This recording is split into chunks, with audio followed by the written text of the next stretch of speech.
Hello la communauté et bienvenue sur la chaîne YouTube du blog Les Gars Immobiliers. Alors aujourd'hui, petite vidéo en ce début d'année 2019. Je vous souhaite plein de belles choses, de meilleurs vœux, la santé tout d'abord et surtout plein de bonnes nouvelles et d'événements dans votre aventure immobilière. Alors aujourd'hui, comme pour commencer l'année, première petite vidéo pour vous donner mon verdict sur l'étude de cas que j'ai publiée il y a quelques semaines de ça. Alors je vous rappelle un petit peu l'objectif de cette catégorie, c'est à chaque fois que je vais faire des visites, que je vais trouver des exemples de cas qui peuvent être pédagogiques, j'écrirai un article et derrière je ferai donc une vidéo pour vous donner mon verdict sur l'appartement et le pourquoi du comment, est-ce que j'ai fait une proposition d'achat ou pas. Donc, pour vous rappeler d'abord l'appartement, je vous demande, si vous tombez sur cette vidéo, que vous ne connaissez pas l'appartement, bien évidemment, n'hésitez pas à aller cliquer sur le lien sous cette vidéo pour aller voir l'article qui vous détaille l'appartement sur lequel je vais discuter, qui vous donne le lien sur un site d'annonce et sur lequel vous pouvez consulter aussi les photos que j'ai fait lors de ma visite. Alors pour rappel, cet appartement, c'est un T3 de 67 mètres carrés. Alors je tourne la tête parce qu'en même temps j'ai l'article et les photos sous les yeux, ça me permet de ne pas dire des bêtises et de vous donner les bonnes infos. Donc comme je disais, c'est un appartement T3 de 67 mètres carrés qui est vendu actuellement 129 000 euros. Il est en vente depuis quelques mois, il n'a pas baissé de prix. Ça c'est pour un petit peu la longévité, mais le fait que déjà l'appartement ne baisse pas de prix peut vous donner déjà une info sur le propriétaire, dans le sens où c'est déjà quelqu'un qui veut à tout prix vendre ce bien à ce prix-là. Alors on n'a pas plus d'infos que ça, mais au vu des questions que vous allez poser vis-à-vis de l'agent, si c'est un bien qu'il a par exemple depuis plus de 10 ou 15 ans, s'il continue à le vendre à 129 000 euros, c'est que le gars il est vraiment un peu obtus et qu'il ne veut pas obligatoirement s'adapter au marché de la ville, hein. Au marché immobilier de la ville. Et donc vous comprenez déjà que pour une négociation possible pour une proposition d'achat, ça vous met déjà un premier obstacle, hein. Donc au-delà du prix, au vu de l'annonce, hein, sur les annonces, vous êtes accueillis directement sur le lien que je vous ai mis, vous êtes accueillis directement par des photos sur une terrasse. La terrasse, elle fait à peu près, je crois, une vingtaine de mètres carrés, j'avais marqué dans l'article, si je dis pas de bêtises. Ça doit être ça, je pense. Attendez 2 secondes. Oui, 20 mètres carrés. Désolé, hein, je fais beaucoup d'annonces, etc. Donc, il faut que je me remémore. Donc, il fait à peu près entre 12 et 20 mètres carrés la terrasse. Elle est, franchement, bon, il y a très mal, comme vous pouvez le voir, les photos vendent très mal l'appartement. La terrasse, elle est toujours avec tous les pots de fleurs, etc. Enfin, ça ne met pas de tout en valeur la terrasse. Cependant, au vu des nombreuses annonces, et puis moi, comme vous le savez, si vous me suivez un petit peu, je cherche un appartement, mais même si c'est un appartement à Gérardmer en montagne, je cherche toujours un extérieur, hein, une terrasse. C'est peut-être mon habitude à vouloir toujours prendre l'air ou mon petit café le matin, enfin bref. Donc c'est un des appartements où j'avais trouvé une belle terrasse quand même, c'est aussi pour ça que je suis allé le visiter. Pour vous parler donc au niveau des photos, vous êtes bien accueillis, pareil. Il vous présente surtout la terrasse et l'intérieur qu'on peut voir quand même, il est quand même propre, bien rénové.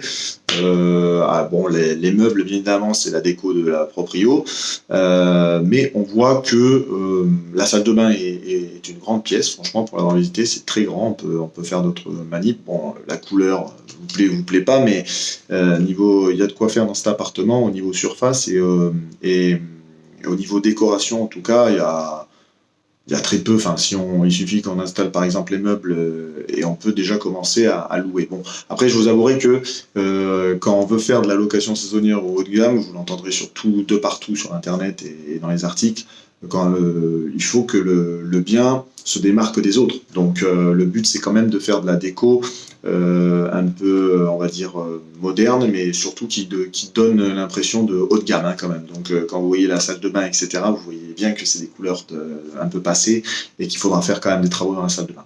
Vous voyez, c'est toutes ces petites photos, déjà, à analyser les photos, vous donne déjà une première idée de rénovation et d'enveloppe de travaux qu'il va falloir prévoir, et d'ameublement bien sûr, qu'il va falloir prévoir lorsque vous aurez acheté ce bien. Pourquoi je vous en parle dès à présent? parce qu'en fait, ça va faire partie aussi des critères de négociation si vous voulez faire une proposition d'achat. Voilà. Donc, par exemple, je vous donne un exemple, cet appartement il est à 129 000 euros.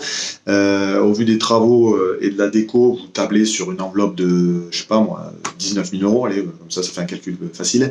Eh bien, vous savez que déjà que quand votre proposition d'achat, si vous partez sur un crédit si vous voulez faire un crédit de 130 000 euros ou 129 000 euros, c'est-à-dire le prix qui est annoncé, mais il va falloir faire descendre le prix d'achat pour vous emmener à 110 000 euros, de minimum. Bon, sachant que, bien évidemment, ça c'est pas le but de la vidéo, mais non, je vous le dirai après, mais lors d'une négociation, il y a d'autres critères qui rentrent en compte, comme par exemple les frais de notaire, etc., qu'il faut intégrer dès le début, parce que si c'est possible de faire baisser le prix pour que votre crédit prenne en compte les frais de notaire, la déco, l'ameublement et que sais-je, quelques petits frais autres, c'est que mieux. Donc, mais ça, c'est l'objet d'une autre vidéo.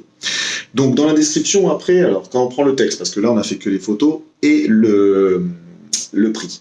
Quand on prend le texte, on voit qu'il est situé au premier étage, dans une copropriété de 3 lots. Donc, il y a une cuisine aménagée, salle de bain, une terrasse sud-ouest.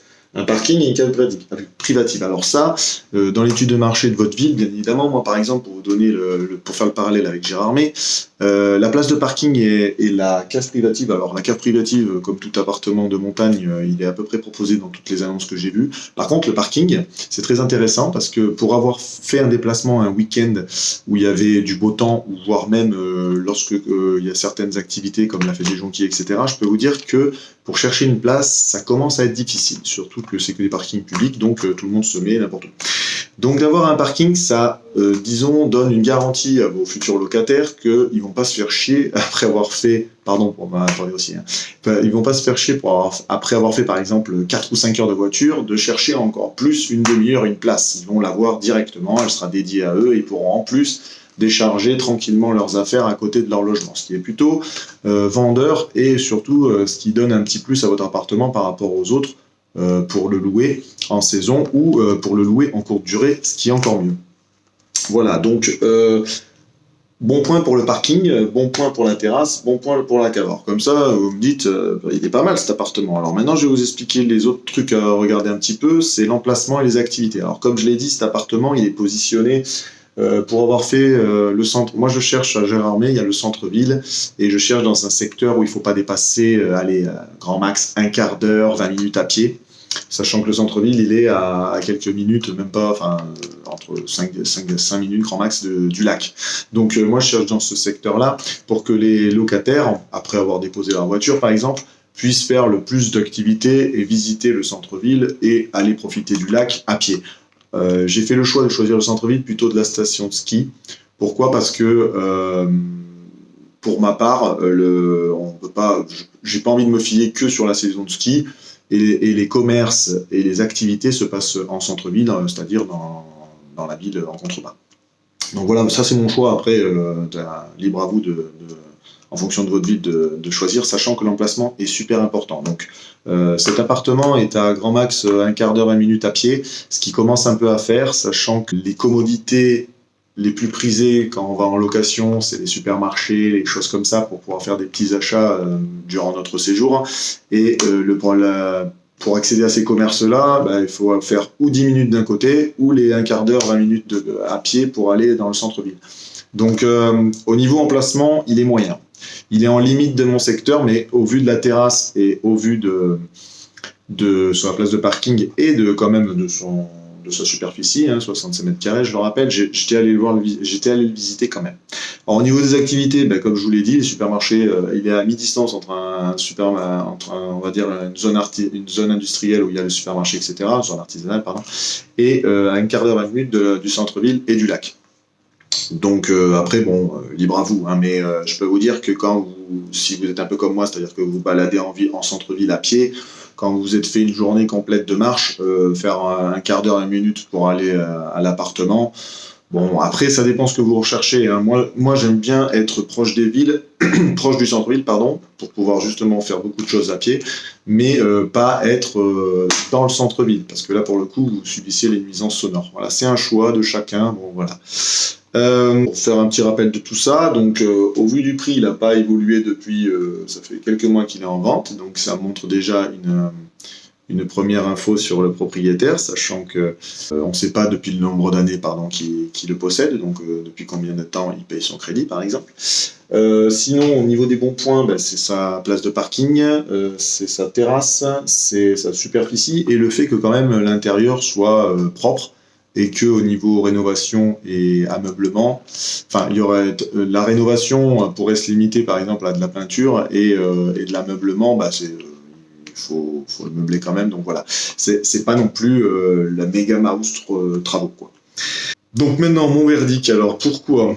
Alors moi pour le coup j'ai pas fait de suite de propositions sur cet appartement. Pourquoi? Alors la première, je sais pas si vous avez dans mon article j'ai mis que les copropriétaires. Alors déjà c'est une copro de 3 personnes. Et une copro de 3 personnes dont je crois 2 sur les 3 sont de la même famille.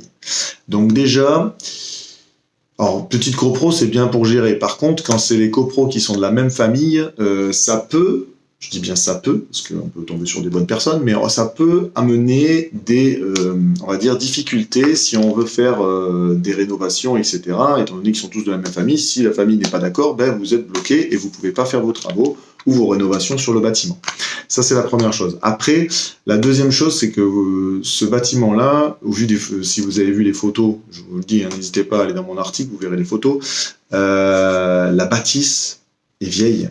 Mon Dieu, qu'elle est vieille. Là, pour le coup, c'est au niveau extérieur que la réno, elle est plus grosse. Déjà, on a des pavés. Alors ça, c'est l'habitude des chalets dans les Vosges et je le vois encore dans l'Est. C'est des petits pavés de protection, alors qui sont très pratiques, qui malgré le mauvais temps et tout, arrivent à protéger, vous permet de protéger le mur. Par contre, ça vieillit très mal. Et en plus, je sais pas si ces petits pavés là, pour le coup, il faudra que je me renseigne pour les prochaines fois, sont pas avec un peu d'amiante dedans. Ça fait que, en gros, ça vieillit mal. Donc, si vous voulez regarder les photos, ça fait un bâtiment qui fait vieux.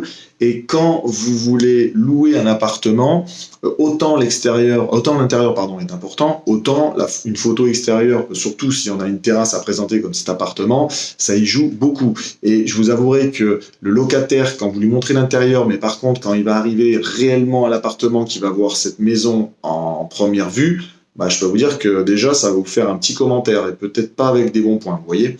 Donc, c'est vraiment au niveau du bâtiment que ça bloque. Il y a cette façade qui vieillit mal, il y a la terrasse au-dessus qui est en bois et qu'on voit qu'elle n'a pas été entretenue au second étage, parce qu'il a 2 étages, qui n'a pas été entretenue, ça se voit, elle n'a pas de lasure, c'est pas propre. Même en bas, au niveau du parking, on a un premier appartement qui malheureusement n'est pas habité ou qui est très peu habité, donc fait encore cet aspect de laisser à l'abandon, presque, j'ai envie de dire, malheureusement. Donc, et en plus, dernier point, on revient au niveau de l'emplacement, ce bâtiment-là, il est au bord d'une route qui, malheureusement, est la route qui fait le centre-ville vers la station de ski. Donc, à certaines périodes de l'année, votre terrasse, vous y êtes dessus, mais vous entendez pas parler, vous aurez le bruit de la route en contrebas. Donc ça, tous ces petits détails font que j'ai pas proposé d'achat de cet appartement, sachant qu'en plus, moi, je suis allé un petit peu plus loin quand même. J'avais demandé, au vu de la rénovation de la bâtisse et des communs, parce que les communs sont, à l'exemple de l'extérieur, il y a des rénovations à faire. J'avais quand même sondé au niveau par le biais de l'agence, la copro, en sachant jusqu'à où ils étaient prêts à faire des rénovations. Et ils sont prêts à faire, comme je vous l'ai marqué dans l'article, je pense, ils sont prêts à faire des rénovations dans les espaces communs, mais par contre pas pour l'extérieur. Alors, voilà, ce qui fait que ça rajoute un truc, c'est-à-dire que vous pouvez acheter cet appartement, faire les rénovations de l'espace commun, ce qui coûte déjà pas mal, en enveloppe et tout, la rénover et le meubler, mais par contre avoir des difficultés énormes à le louer parce que la bâtisse donne pas envie, en fait. C'est tout simplement ça, la bâtisse donne pas envie. Comme je vous le répète, quand on veut faire de la loc saisonnière ou de la loc courte durée, le but c'est d'attirer les locataires et nous, enfin, propriétaire, moi je me considère je veux être un propriétaire honnête, c'est proposer quelque chose qui soit ce qu'on leur montre sur l'annonce. Je veux dire, moi je suis pas là pour vendre du rêve pour que le locataire après fasse des mauvais commentaires, parce que vous le savez très bien, qui dit mauvais commentaires dit votre annonce qui descend dans tous les sites de référencement, voire même vous perdrez des nuits de location, des nuitées, pardon. Donc vous voyez, tout ça c'est un cercle, hein. Le but du jeu c'est de proposer un beau produit avec un bel emplacement à côté des activités, proposant par exemple un parking si comme dans ma ville c'est compliqué de trouver une place à certaines périodes de l'année. Notamment en haute saison, et il y en a beaucoup. Donc voilà, donc pour finir sur cet appartement, la terrasse était sympa, avec du potentiel, l'intérieur aussi. Cependant, c'est au niveau de la rénovation du bâtiment et de la relation, on va dire, avec la coprox, à mon niveau, pour moi, ça bloque. Donc c'est pour ça que j'ai pas fait de proposition d'achat.